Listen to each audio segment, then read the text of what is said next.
So if you walk into one of our restaurants, 9 out of 10 plates will be the birria.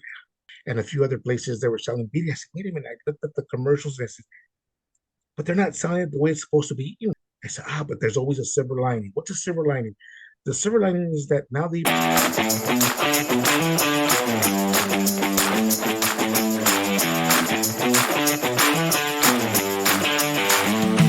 Today we're talking with Raul Luis from the Birria. It's a restaurant here in Eastern LA. We're going to talk about family.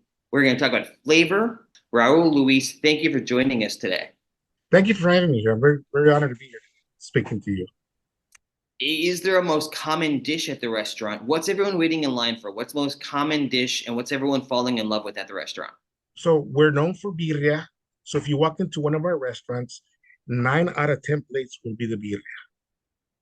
Okay, so that's what the line's for. They want the birria, they want the birria de chivo. I have customers come in sometimes and they're a little hesitant. We say, "Oh, wow, God, I don't know. I'm gonna try it, maybe not." And I'm a little hesitant. But once they try it, they realize that our cooking process, which is a 10-hour cooking process, we used to use a underground pits and cook it with the mesquite wood and it would have that flavor. We can't do it anymore.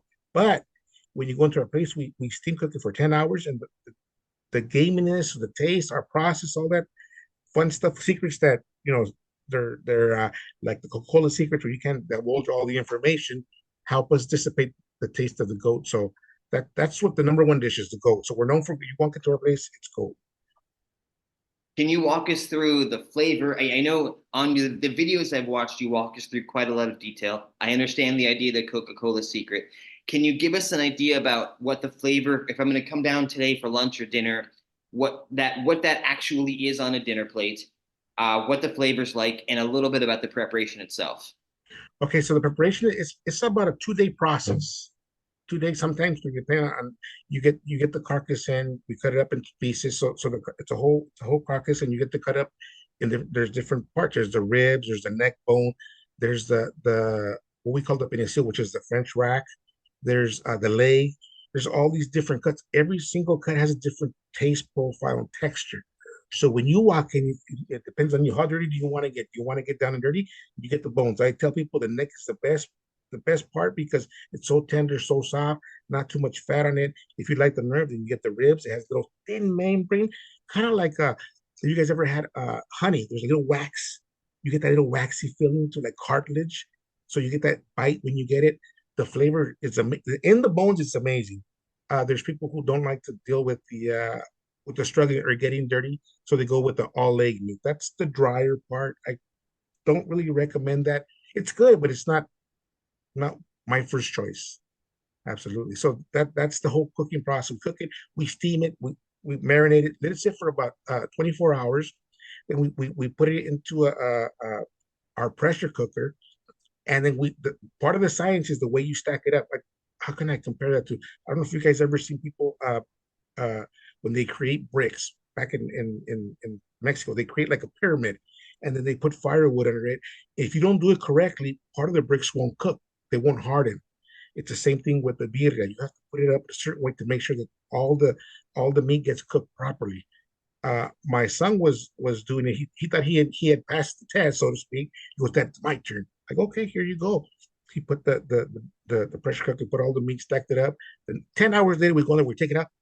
All the outside nice and cooked perfectly. In the middle, all raw. What you do? I says he didn't get it. He didn't understand it. So it's not something that you learn from one to the next. It's a process. So that's the cooking process. Once we take it out, we pull it out. We got to separate it so we can have all the different parts. We can distinguish the leg from the neck bone, from the ribs. Put that aside. Then we put it in the oven so we can get like a slow roast, nice little crispy, tender on the outside, real soft on the inside. And then the most important thing is the consomme. That's the broth, the honey. We call it the honey. You can't have it without the consomme. The birria isn't birria without the consomme. That's what gives it the flavor. That's what takes it to the next level. So people say, "Oh, I had birria.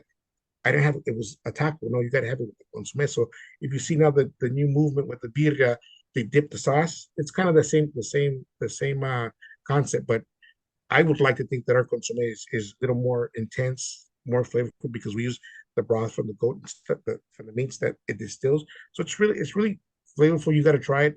if you get a chance, you can watch it on Video World. There's one we do a tour, and I explain how is probably the best way to maximize your the taste of the birria. And the first thing is to taste, always taste the consomme. That's the most important because you can know where you're at. If you want to add more salt, you want if you're a lime person, like lemon juice or hot sauce, you do it there. Learning about how this one meal really does interweave between families and history and lifestyle and culture. And you mentioned some fast food places. I don't know if you want to mention them by name or not, that's up to you. But the good news and the bad news about how those fast food places have been working within the same cuisine that you work in. Is there something you want to touch upon there? Yeah, so it's fascinating. People you always when I first saw for example Del Taco, Pollo Loco, and a few other places that were selling birria. I said, wait a minute, I looked at the commercials and I said, but they're not selling it the way it's supposed to be eaten. It's supposed to be in a plate. I'm like, that's wrong. So at first I was a little like worked up. I said, wait a minute, they're missing the point here. What it means to the people from back in Mexico. So I'm sitting there. I said, but there's always a silver lining. What's a silver lining? The silver lining is that now they brought this dish into the mainstream. I would have never been able to do that. These guys with these big budgets are able to cross over and speak to different generations, different ethnic groups, and Tambira. Now they know in their mindset, oh, birria, oh, I know what that is. Before, when we first opened up, and I would put in my restaurant, the sign would say birreria, and I would go to my kids playing baseball or softball. She says, "What do you do?" "Oh, I own a restaurant. What's it called?" "Birria." "What is that?" I pass by that place every day. I don't know what that is. Now people know what it means. Before it didn't. So I give them credit for being able to make people aware and bringing attention to this dish. And I see myself as the missing link. I'm the one that's going to fill in the gaps to tell them what the dish really means, what significance has, what historical cultural value it has, and the origins and all. That's what I'm doing with that YouTube channel at Media World. I love your passion. I love how you explain things. Here we are. We're talking with Raul Luis. Birria is a restaurant in East LA. As we're wrapping up, tell us all the ways that our audience can find you and learn more about you. Tell us your website, your social media, the restaurant itself, anything you want to share. So they did a documentary. It's Mexi Papa. It's called The Chronicles of Birria. That's on YouTube. You can find me if you want to get. That's just the basic history of how birria got to LA and possibly the US. That goes over the story of myself and another birria who we both held the torch during those times when it wasn't so acceptable in other ethnic groups or generations. If you want more detailed information about the specifics, how certain cooking process is, how it's served, then you can go to Birria World on YouTube.